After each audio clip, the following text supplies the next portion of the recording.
up, you guys? Welcome back to my channel. Welcome if you're new here. Thank you guys so much for tuning in. I'm Shay. So today on my channel, I wanted to talk to you guys a little bit about this book that I read. It's called Babylon Sisters by Cleage. This book was published in 2009. The setting is around like the 90s. The location is in Atlanta, and the story pretty much follows a single mother, Catherine, who's a single mother by choice, and her daughter is now 18 years old, and she wasn't raised with her father, but Catherine has a lot of secrecy around the identity of who her daughter Phoebe's father is.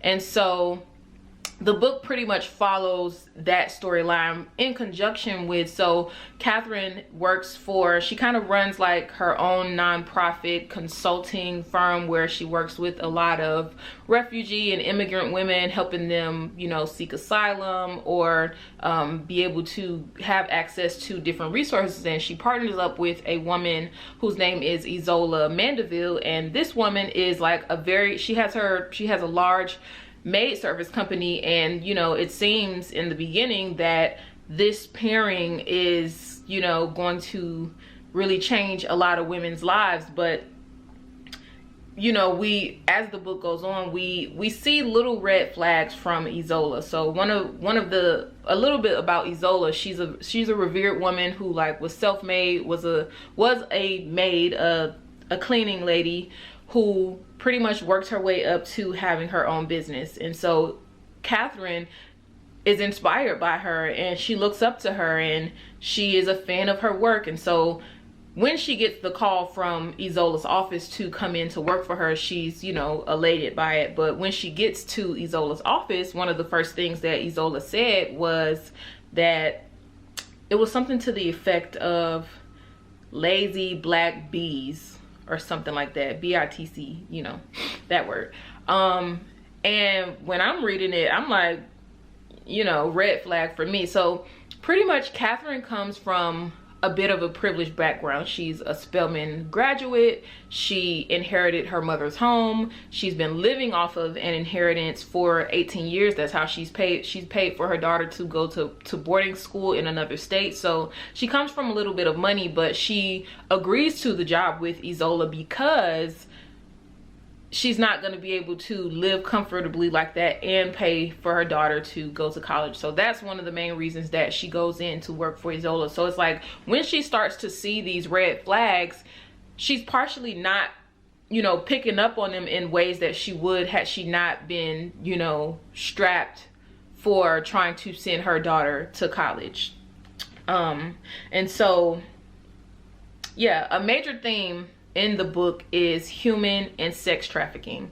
And I forget exactly what it was that Catherine does, but you know, Isola sees this space where the things that Catherine does with immigrant women and what Isola does with maids, they can converge those two things and be able to provide jobs for women. And we see throughout the book that Isola isn't a great person, and we see how she uses her identity as a black woman she weaponizes that identity to exploit other black women. And I think that it's one of those things where, how did I say it?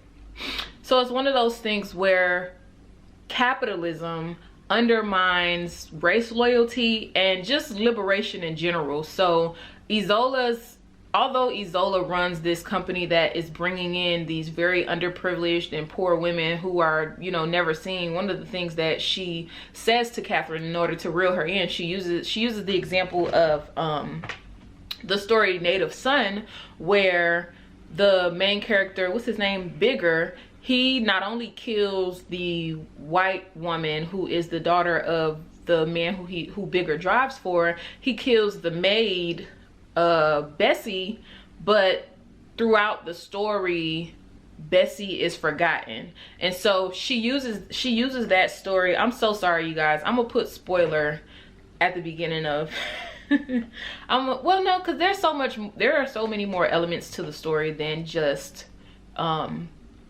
than just that part. So she uses that story to pull at Catherine's heartstrings, and throughout the book we learn that Catherine is very much a hardcore do-gooder, and these things are super important to her, even though she sees that a lot of people around her, specifically Isola, the woman she works for, Sam, Isola's assistant, they don't have the same goals. Like Isola and Sam are really motivated by money, and they think that anybody else who doesn't have that goal is less than them, is lazy, is not smart. And it's just like, these are the ways in which like capitalism undermine movement work. And I say that to say because it comes up in conversation a lot with supporting Black-owned businesses. And here we have Isola, who is a woman with a Black-owned businesses, seeming like she's helping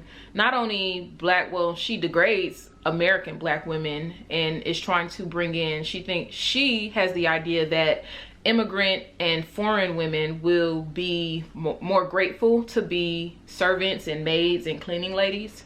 So it's the idea that she's trying to disguise herself as doing something good, but actually only being invested in profit over people, even though these women who are coming in, like, they come from nothing, so they're in this vulnerable position to not refuse the work that Isola is offering them, which is essentially exploitation. So I think overall I definitely liked the book.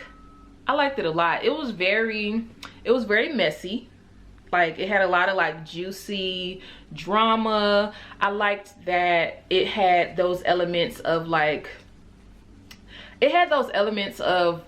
Black womanhood and friendships among Black women that felt very authentic. And I feel like I'm starting to say that a lot in my videos, but you would be surprised how many books get friendships between Black women, and just even Black women's personalities just don't get them right. So I feel like it's necessary for me to point out that, you know, Pearl Cleage, she not only writes the different Black women in the book well, but she writes their dynamics well for me also. One of the things that I didn't love was Catherine's dynamic with her daughter Phoebe. So Catherine, she purports herself to be a modern mother. She kind of, you know, has the reins, in her opinion, has the reins released on her daughter. But then when it comes to her daughter Phoebe finding out the identity of her father, that's something that she wants to be able to control because of her own choices. And I thought that was really interesting, like how she is just this self-proclaimed modern mother who allows her daughter so much freedom, but you aren't allowing your daughter the freedom to have a relationship with her own father. But yeah, overall I definitely love the book. I would recommend it. I think you guys should read it. Please let me know down in the comments what you're currently reading, some of your favorite authors. If you've read the book, what were your thoughts on it? What do you think of my opinions on the book? And that's gonna be it for today. You guys, thank you so much for watching. Make sure you hit that notification bell so that you never miss some quality time with yours truly. And I'll see you guys in my next video. Bye.